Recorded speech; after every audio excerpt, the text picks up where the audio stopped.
Hey guys, Kevin the Comic Doctor coming to you with another live edition of What's in the Press. That's right, a live edition because hey, editing takes time. You know what? That's something I don't have a lot of lately. There's a lot of time. So I figured I'd come on here. I've got a lot of books to share with you today.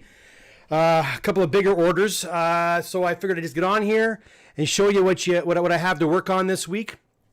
If you're new here, welcome, and welcome to all the new subscribers. I've been getting more and more subscribers each and every day. And again, welcome and thank you for subscribing. If you haven't done so already, please consider subscribing.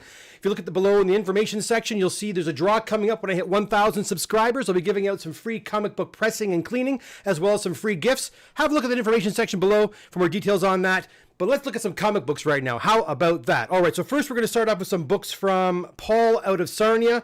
Couple of books from Paul. This one here is actually a cool one. It's going to be a reslab, and what's cool about this one, it's from a collection, a Don Rosa collection. If you look up the top corner there, Don Rosa collection. I'm going to try to get him that new black CGC label. I think that's what this should get. So that's the first one. Next we have a PGX Tomb of Dracula 6. It's at a 9.0. I was going to try for the crossover grade, but you know what? It's not worth it. It's not worth it. The crossover grade now, basically, if I send this book in for crossover grading, it used to be like $15. It was kind of appealing to do that, you know. It was kind of a deal. But now they just say, well, if you send this book in, we're going to grade it economy. We're going to charge you the regular economy rate. So before I send it in, I'm going to have it, cleaned and pressed, and then I'll send it in. Try to increase Paul's chances of getting his 9 back, or maybe a higher grade. Who knows, right?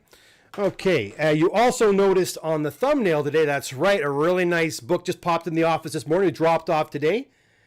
A gorgeous copy of Batman 10. It needs a good cleaning, which I'm going to give it. And I'm going to check. I haven't actually opened it out, taken it out of the sleeve yet, so I don't know exactly how strong this book is in terms of can it handle a press. I have a feeling it can, but I will look at it a little closer once I finish the stream, and we'll go from there. But a gorgeous copy of Batman 10. Have a look at that. We don't see that too often here. That's a nice, sharp copy of that gorgeous Golden Age 1942 classic book. All right, beautiful. And that comes in from an anonymous submitter, so I won't mention his name. All right, next. Oh, these are kind of cool. You remember last week, Jordan at Basement Collectibles had a 9.0 Ultimate Fallout 4. I cleaned it, pressed it. It came back a 9.8. Awesome, right? Well, Dave out of Toronto is going to try to do the same thing, but not just with one copy of Ultimate Fallout. Not 2 copies of Ultimate Fallout. 3 copies of Ultimate Fallout. Wait, no. We're not done yet.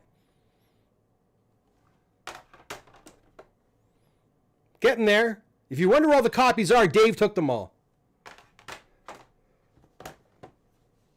There you go. How many was that? Was that 6 or 7 slabs of Ultimate Fallout? Well, each of these, I believe, has the notorious polybag seam issue. So I'll be taking these all out of their slabs, fixing that problem. And Dave likes to send his own books in, so I'll be returning them to him, where he'll then submit them, and hopefully we'll see some 9/8 out of this batch. 1, 2, 3, 4, 5, 6. 6 books, 6 copies. Awesome. Oh, put those over there, safe and sound. Dave also submits a copy of New Mutants 98. You can't have a What's in the Press without a copy of Amazing Spider-Man 361, as well as another copy of Amazing Spider-Man 361. Thanks so much for your submission, Dave, and thanks for your patience. I know I've had these for quite some time. Well, this week they're finally getting worked on. I'll put those over there as well.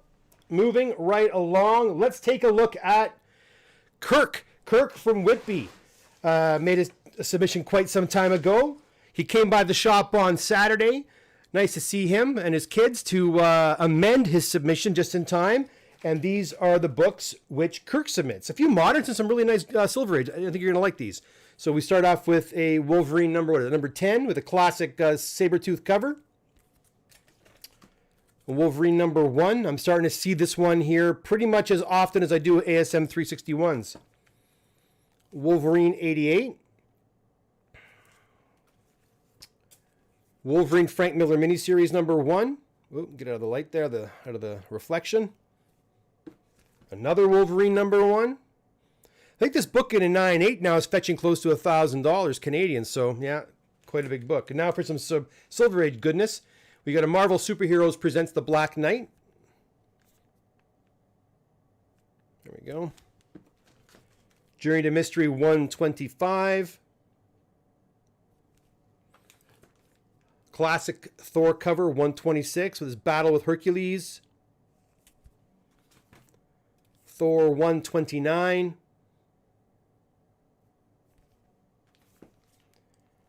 Thor 134. The High Evolutionary, I think, right? Is that the one? I think it is. The Wrecker in Thor 148. This should satisfy you guys with your Silver Age wants. Been getting so many modern books lately. And another copy of Wolverine 88 as well. Been seeing this one pop in the office quite a bit as well lately. All right, so thank you for your submission, Kirk. The amendments have been made, and I think I have one more. I pulled one more order for you only. Yeah, I think I did. Right here. Let me grab it. Oh, no, two more orders. Two more orders. There we go. The next order comes to us from Brett out of Oshawa. He's a local boy. And Brett submits... Actually, the next two are local boys, actually. Brett, let me just fix something here, guys. One sec. I'll mix these up. There we go. All right. So Brett sends us in a copy of Avengers Annual 10, First Rogue. X-Men 129 with the first Kitty Pryde. Marvel Spotlight 28 with Moon Knight. The Killing Joke first print right there.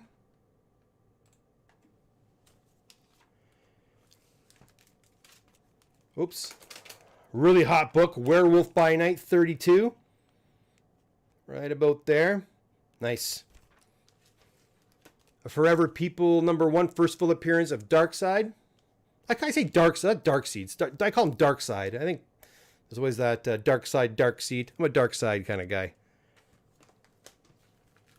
Daredevil 168. I think first Frank Miller and Daredevil. Nice copy of She-Hulk #1. And that's it. Thank you so much for your submission, Brett. Again, all of you guys, thank you so much for your patience. I know you're starting to see now I'm getting through quite a bit, and I'm catching up, which is great.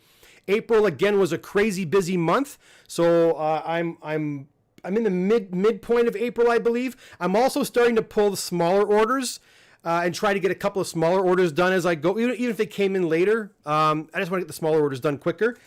Speaking of which, these are Marty's books. Marty's also out of Oshawa, and Marty submits, this is the last batch here, guys. Just 3 books. A nice copy of NYX3. We're going to aim for a nice 9.8 on that one, right, Marty? Also, a great copy of X-Men 266. First Gambit. Oh, actually, a few more than that. Another 2 more books. Amazing Spider-Man 194. Nice sharp copy of the first Black Cat.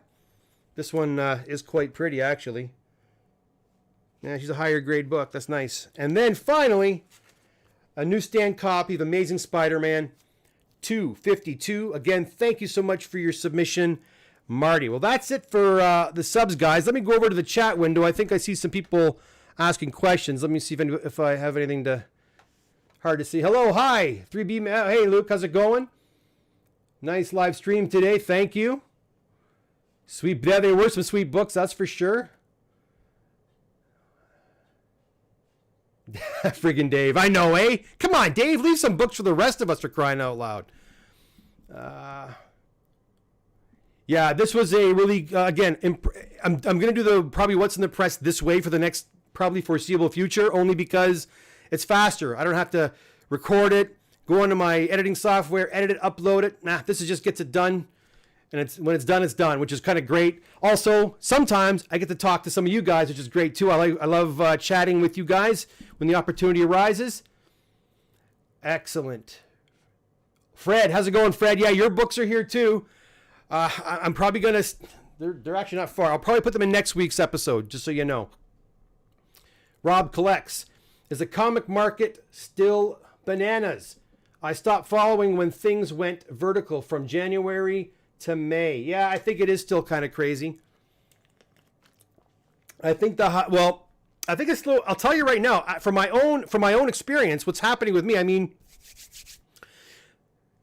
I was getting emails all the time from January, kind of what those months you mentioned there, January to May, even to early June. I was inundated with emails, inquiries, what have you, about about my availability and turnaround times and what have you. So I was really busy at that time, and like I told you all I've been saying it. March and April was crazy, unprecedented. I never received that many books in my entire time doing this, so it was a really busy time. Now summertime rolled around, and everything kind of slowed down. Gave me kind of a breather, which I was quite appreciative of, to be honest with you. So I haven't been crazy busy. End of June was kind of slow. July was kind of slow. August, but you know what's happening now? It's starting to pick up again. Now, I don't know if that's any indication, if that's going to affect the pricing and what have you. All I know is this week alone, I've received far more emails than I've received in a long time. So, yeah, I think it's going to start bouncing back again. I think everything kind of slows down in the summertime, doesn't it? That's what I'm told by other friends of mine in other industries. They said the summertime things oftentimes lax out, slow down. And I think that's the same that goes here. I think we all get really excited for some of the Comic Cons and what have you. And by the looks of it, some of the Comic Cons are being advertised now. So hopefully, if COVID stays, I guess, under control, at least up here in Canada, some of these shows will take place. Although at these shows, I'm really nervous to see what kind of prices we're gonna see at the shows, man. I think it's gonna be a rude awakening. Let's see here. If I drop books off, do you still have to fill out the online form? Well, no. Junk Drunk, if you come to my shop, we can fill out a form right there if you want to. It just speeds things up a little bit, right? So if you fill the form out online, you'll have it. You can come in. You don't have to worry about filling out a form. It's done. But yeah, you can bring your books in. If you're not sure what you want to submit and you're local or you're in the GTA area and you want to drop by my shop on Saturdays between 11 and 1, you're more than welcome to. We can fill out a form there, a manual form together, and we can get your books all ready to go. All right? Well, unless there's any other questions, guys, I'm going to get back to work. I have a bunch of books in the humidifying right now that I want to get pressed and done. Just so you know, I sent out another, I wouldn't say huge order, but a good size order to CGC last Monday. I'm getting another one ready to go again on this Monday. There are no boxes, CGC boxes, slated to come back in the next week or so. Everything's scheduled to be graded. I got hundreds of books there, so they'll all start coming back at once probably. Anyways, guys, thanks for popping by. I hope you enjoyed the books I had to show you today. I might come back on and do a live stream later in the week if I have some time. And yeah, until then, take care. Thanks for popping by. Have a great day.